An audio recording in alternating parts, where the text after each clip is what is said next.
Éric Jaffray est professeur agrégé de philosophie à Lyon. Il a fait paraître en 2014 Vladimir Bonaparte, Poutine, essai sur la naissance des républiques, qui analyse la situation politique contemporaine de la France à travers une analogie entre le consulat bonapartiste et la Russie poutinienne.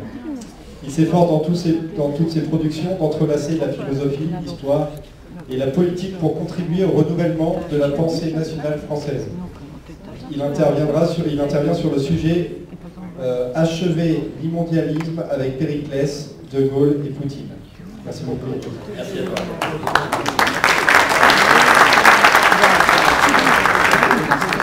Alors il m'est fait l'honneur de conclure ce colloque qui, par la voix de chacun de ces intervenants, a démontré une chose.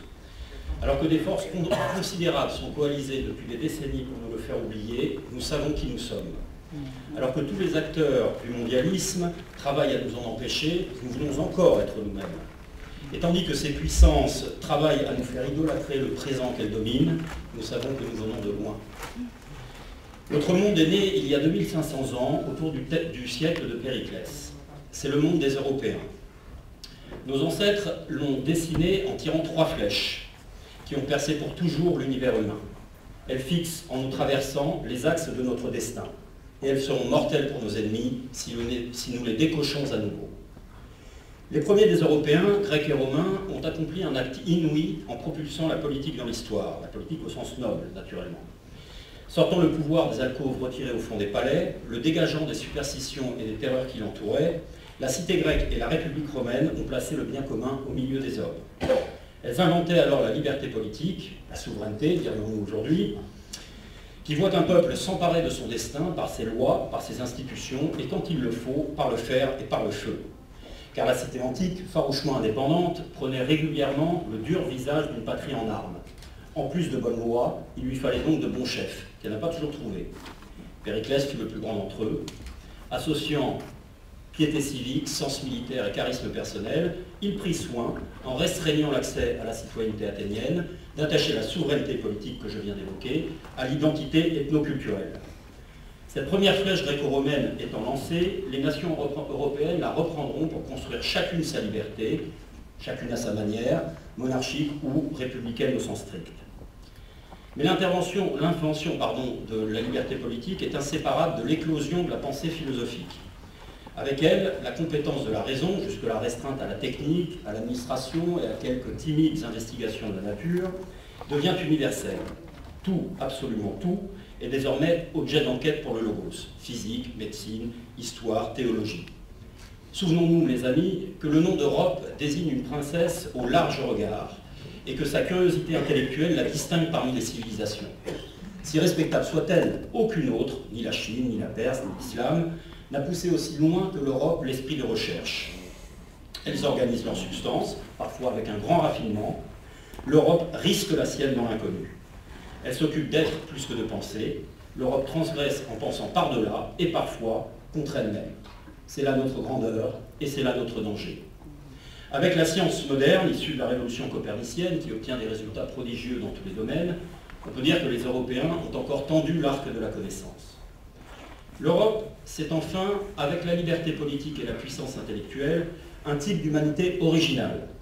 L'homme européen s'est formé par la rencontre, d'abord conflictuelle, entre la vertu antique et la charité chrétienne.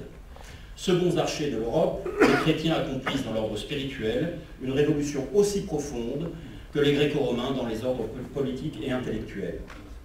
Contre l'ethnocratie qui, sous les apparences de l'universalisme et la réalité du judaïsme, le christianisme affirme la valeur infinie de la personnalité. Par la sublimité de la croix, il communique à la rude vertu antique la grande émotion de la grâce universelle. Quelle puissante magnanimité est née de ce mariage, quelle inépuisable beauté, quelle générosité et quelle énergie virile. Les cathédrales aussi orthodoxes, en passant par les madones de Raphaël, du mariage consensualiste, donc entre un homme et une femme, bien d'accord, à l'abolition de l'esclavage, de la bataille de Poitiers à celle de Lépante en passant par Koulikovo, nous avons de quoi, mes amis, être fiers de notre monde européen. Mais ne nous trompons pas de dimension ni d'échelle.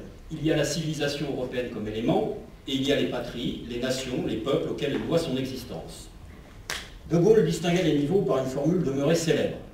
Dante, Goethe, Chateaubriand appartiennent à toute l'Europe, dans la mesure où ils étaient respectivement et éminemment italiens, allemands et français. La France éternelle, la farouche Angleterre, l'Italie artiste, la Grande Russie, les petites nations héroïques comme la Serbie, c'est ça l'Europe, et c'est aussi à mes yeux la seule diversité qui vaille sur notre continent. Je m'exprime donc ici en français, héritier de cette nation formée par le génie du catholicisme, la romanité de l'État, des mœurs gauloises et le culte de la littérature. De Gaulle est à mes yeux le dernier Périclès à avoir porté ce caractère national à la tête de l'État. Et je suis en tant que Français son orphelin politique devant l'entreprise de destruction qui vise depuis 40 ans tous les peuples européens. Car sachant qui nous sommes, mes amis, nous identifions aussi clairement nos ennemis. Le principal d'entre eux, et il a été maintes fois évoqué aujourd'hui, c'est le mondialisme, ou plutôt l'immondialisme, qui soumet les peuples en enlaidissant leur culture. Inutile d'y aller au carbone 14 pour dater le phénomène dans l'histoire, ses bases sont jetées dans les années 50-60, le freudo-marxisme a été évoqué à l'instant, et son hégémonie devient sans partage après l'implosion de l'URSS. Il nous faut penser large mais pratique, nerveux, politique, pour agir à hauteur de vie d'homme. Pas plus que je ne déplore le passage du paléo au néolithique, je ne considère opérant de rejeter la modernité en bloc. Alors nous avons peut-être un débat entre nous sur cette question. Non, l'ennemi, c'est à mes yeux bien la postmodernité libérale-libertaire, c'est-à-dire l'arme de poing idéologique des forces de l'immondialisme à pilotage anglo-saxon, du moins jusqu'au Brexit et à l'élection de Trump. Ces forces se sont d'abord dirigées contre la capacité politique des peuples.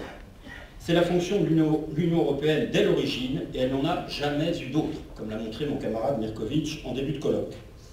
À travers les abandons de souveraineté, l'européisme a démoralisé les nations en leur injectant une volonté d'impuissance. On a répandu dans les esprits que la France serait désormais incapable de peser seule dans la mondialisation et que l'Europe. Alors autant vous dire qu'apprécier du Libéria ou du Pérou, ce type de raisonnement doit y apparaître pour ce qu'il est, un symptôme de masochisme bourgeois. Et rien de plus. Et de fait, l'euratlantisme attaque les identités avec les souverainetés par la repentance et l'immigrationnisme, exaltant l'identité des autres, intimidant les autochtones par l'antiracisme, il impose le multiculturalisme dans un seul pays, étrangement, pas en Algérie ni en Arabie Saoudite. En supprimant leurs frontières politiques, la doctrine Soros dresse des murs ethniques à l'intérieur de chaque nation européenne. Au bilan, l'immondialisme veut nous faire vivre en xénocratie, sous le pouvoir de l'étranger, à l'intérieur comme à l'extérieur. C'était la déchéance ultime pour les anciens que j'ai évoquée en commençant. Et la xénocratie s'est établie en France, après que le gauchisme et Giscard aient liquidé De Gaulle, qui, dans les conditions de la modernité, avait tenté de ranimer l'histoire de France monarcho-républicaine, souverainiste, sociale et identitaire. Mais pour faire accepter ce double renoncement à la liberté et à l'identité, il fallait tétaniser le jugement collectif. Tandis que la science occidentale poursuivait désormais sa course séparée, on a diffusé une vulgate déconstructrice, qui a été également évoquée par mes camarades, traduisant les hermétiques Foucault, Derrida et Butler. Et on a cherché à faire avaler au public des énormités anthropologiques et intellectuelles, comme si désormais on pouvait penser hors sol, sans ancrage national ni historique, comme si les individus pouvaient par magie redéfinir leurs appartenances, comme si la vérité et le bien résidaient exclusivement dans les minorités, on se demande pourquoi, et quand on les voit agir, on en doute, comme si toutes les identités historiques étaient de purs artifices sans profondeur. Alors enfin tout, ce relativisme postmoderne est un usage exclusif de l'Europe.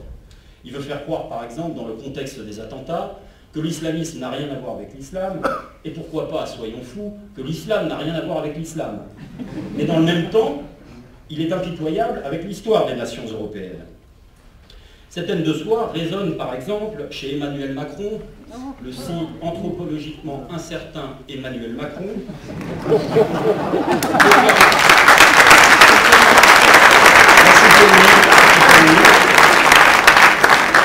qui déclarait voici peu que la culture et l'art français n'existaient pas.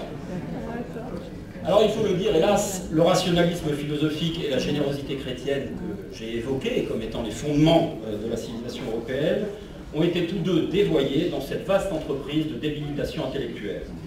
À son terme, la pensée se retourne contre le corps qui la supporte et promeut le marché sans visage, l'autophobie et pour finir, la colonisation migratoire. Quant aux effets du mondialisme sur le visage éthique de l'homme européen, j'irai vite, le travail ayant été fait par mon camarade Xavier. Je dirais simplement que c'était un véritable effondrement anthropologique qu'on a assisté, qui remplace les Madones de Raphaël par Lady Gaga, Brigitte Bardot par des femmes en burkini, Lino Ventura par Conchita Wurst, De Gaulle par Sarkozy et Hollande.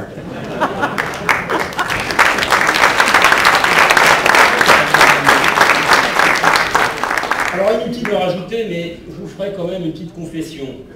J'éprouve chaque année une coupable impatience à l'approche de la Gay Pride, qui voit dialoguer les deux vaches sacrées de l'époque, à savoir les représentants de la diversité extra-européenne et du LGBT.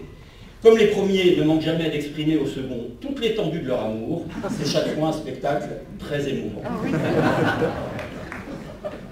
Pour revenir plus sérieux, tout indique que cette séquence vit ses dernières heures historiques, et je suis aussi optimiste que notre ami américain. La grande insurrection du réel, de l'esprit et des volontés a commencé. Fin de la fin de l'histoire. La configuration nihilo-mondialiste est morte, dans l'ordre de l'esprit comme dans celui de la matière. Toutefois, on le sait, le cadavre peut se survivre longtemps et poursuivre ses destructions comme un zombie. Il faut donc encore en disperser les restes. Que faire, donc, précisément? Je t'en dirai. Au plan des mœurs et de l'identité, une révolte de la décence gronde dans nos peuples. Face aux agressions quotidiennes perpétrées par un communautarisme islamique venu tout droit du 7e siècle, et en même temps face aussi à l'arbitraire individuel promu par le postmodernisme, des Européens chaque jour plus nombreux redécouvrent les vertus des frontières morales et politiques. Nous devons accélérer cette faute tectonique des plaques par tous les moyens intellectuels et politiques nécessaires. Et sur ce front anti-Soros, il faut bien le dire, la Russie est à l'avant-garde. Il faut dire qu'elle place Vladimir Poutine à sa tête. Dans l'ordre intellectuel, il faut briser la domination des demi-habiles, au sens de Pascal, qui mesurent leur intelligence au degré de mépris qu'ils infligent au bon sens populaire. S'il n'est pas infaillible, celui-ci livre toujours de meilleures directions que les bobos, journalistes, sociologues, juges et compagnie.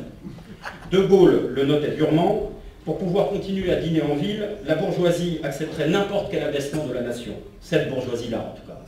Le populo a des réflexes sains. Le populo sent où est l'intérêt du pays. Il ne s'y trompe pas souvent. Je plaide donc ici pour un populisme épistémologique qui plonge ses concepts dans le corps existentiel d'une nation.